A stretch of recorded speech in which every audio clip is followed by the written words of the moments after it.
കേരള നിയമസഭയുടെ ചരിത്രത്തിൽ ആദ്യമായി 3 അംഗങ്ങളെ വിജയിപ്പിച്ചെടുത്ത് ബി.ജെ.പി. തങ്ങളുടെ രാഷ്ട്രീയ കരുത്ത് തെളിയിച്ചൊരു തെരഞ്ഞെടുപ്പ് കൂടിയായിരുന്നു ഇപ്പോൾ കഴിഞ്ഞത്. മുൻപ് ഒരംഗത്തിൽ ഒതുങ്ങിയ സ്ഥാനത്ത് നിന്നാണ് ഇത്തവണ 3ലേക്ക് അവർ വളർന്നത്. എന്നാൽ ഈ വലിയ വിജയത്തിന്റെ തിളക്കത്തിനിടയിലും ബി.ജെ.പി. ക്യാമ്പിനെ വല്ലാതെ അലട്ടുന്നൊരു ചോദ്യമുണ്ട്. ആരായിരിക്കും നിയമസഭയിൽ ബി.ജെ.പിയുടെ കക്ഷി നേതാവ്? 3 MLA-മാരിൽ നിന്ന് ഒരാളെ നേതാവായി തെരഞ്ഞെടുക്കാൻ സാധിക്കാതെ ദിവസങ്ങളായി പാർട്ടി വലിയൊരു പ്രതിസന്ധിയിലാണ്. കോൺഗ്രസിലെയും UDF-ലെയും വകുപ്പ് വിഭജനത്തെയും തർക്കങ്ങളെയും പരിഹസിച്ചിരുന്ന ബി.ജെ.പി.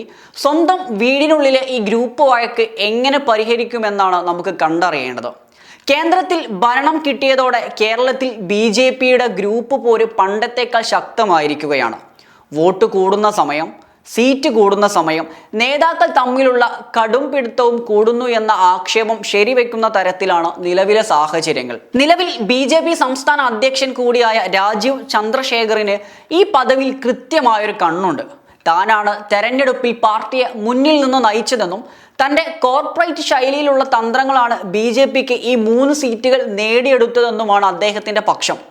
വർഷങ്ങളായി പരമ്പരാഗത ശൈലിയിൽ പ്രവർത്തിച്ചിട്ടും നേടാനാകാത്തത് തൻ്റെ തലപ്പത്തിരുന്ന് തന്ത്രങ്ങൾ മെനഞ്ഞപ്പോഴാണ് സാധ്യമായതെന്ന് അദ്ദേഹം വിശ്വസിക്കുന്നു. ഒരു കോർപ്പറേറ്റ് CEO ലെവൽ കാര്യങ്ങൾ നിയന്ത്രിക്കാനാണ് അദ്ദേഹത്തിന് താല്പര്യം.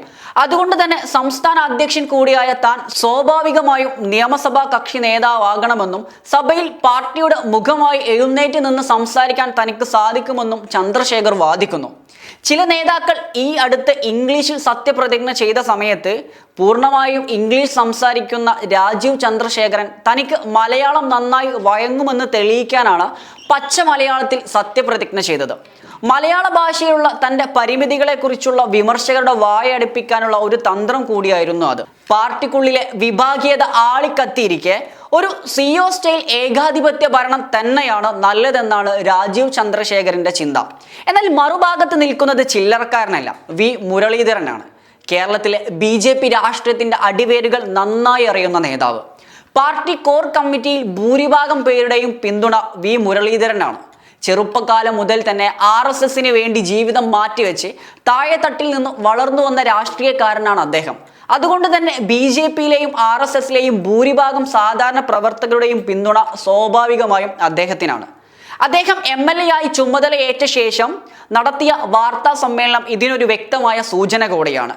UDF-ലെ വകുപ്പ് വിഭജനത്തെ, അതായത് PK കുഞ്ഞാലിക്കുട്ടിക്ക് 2ാം മന്ത്രിസ്ഥാനം കൊടുത്തതിനെ ചൊല്ലിയുള്ള കടുത്ത ഭാഷയിലുള്ള വിമർശനം ഇതിനൊക്കെ ഒരു തെളിവാണ്. നിയമസഭയിൽ പ്രതിപക്ഷത്തെയും ഭരണപക്ഷത്തെയും എങ്ങനെ നേരിടണം, ഏത് വിഷയത്തിൽ എങ്ങനെ സ്പേസ് കണ്ടെത്തണം എന്നതിലൊക്കെ രാജീവ് ചന്ദ്രശേഖരനേക്കാൾ ഒരു സ്പോണ്ടേനിയസ് ആയി ഇടപെടാൻ സാധിക്കുക സ്വാഭാവികമായും വി മുരളീധരനായിരിക്കും. നിയമസഭയിൽ ബഹളമുണ്ടാക്കാനും രാഷ്ട്രീയമായി എതിരാളികളെ പ്രതിരോധത്തിലാക്കാനും അദ്ദേഹത്തിന്റെ കഴിവ് ഒരിക്കലും രാജീവ് ചന്ദ്രശേഖരൻ ഉണ്ടാകില്ല. കാരണം എഴുതി തയ്യാറാക്കിയ കാര്യങ്ങൾ അവതരിപ്പിക്കാനാണ് രാജീവ് ചന്ദ്രശേഖരന് സാധിക്കുകയുള്ളൂ. പക്ഷേ മുരളീധരൻ ഒരു പക്ക രാഷ്ട്രീയക്കാരനാണ്. എന്നാൽ ചിലരുടെ പക്ഷം രാജഗോപാൽ നേമത്ത് നിന്ന് മുൻപ് നിയമസഭയിൽ എത്തിയപ്പോൾ ഒരൊറ്റ അംഗം മാത്രമായിരുന്ന അദ്ദേഹത്തിന് നിയമസഭയിൽ വേണ്ടത്ര രീതിയിൽ പെർഫോം ചെയ്യാൻ സാധിച്ചിരുന്നില്ല.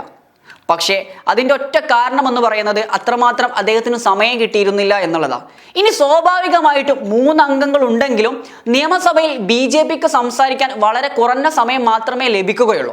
ആ സമയം കൃത്യമായി പരമാവധി രാഷ്ട്രീയ നേട്ടമുണ്ടാക്കാൻ വി മുരളീധരനെ പോലെയുള്ള ഒരു വാഗ്മി തന്നെ വേണമെന്നാണ് പാർട്ടിയുടെ ഒരു വിഭാഗം വാദിക്കുന്നത്. 3ാമത്തെ MLA ആയ ഗോപകുമാറിന് സ്വാഭാവികമായിട്ടും സഭയിൽ സംസാരിക്കാനും സഭയിൽ ഇടപെടാനും വലിയ അവസരങ്ങളൊന്നും കിട്ടാൻ സാധ്യതയില്ല എന്നുള്ളതാണ് ഈ തർക്കം നമുക്ക് തെളിയിച്ചു തരുന്നത്. മറ്റൊരു പ്രധാന ഘടകം എന്ന് പറയുന്നത് കേരള ബി.ജെ.പിയിലെ ജാതി സമവാക്യങ്ങളാണ്.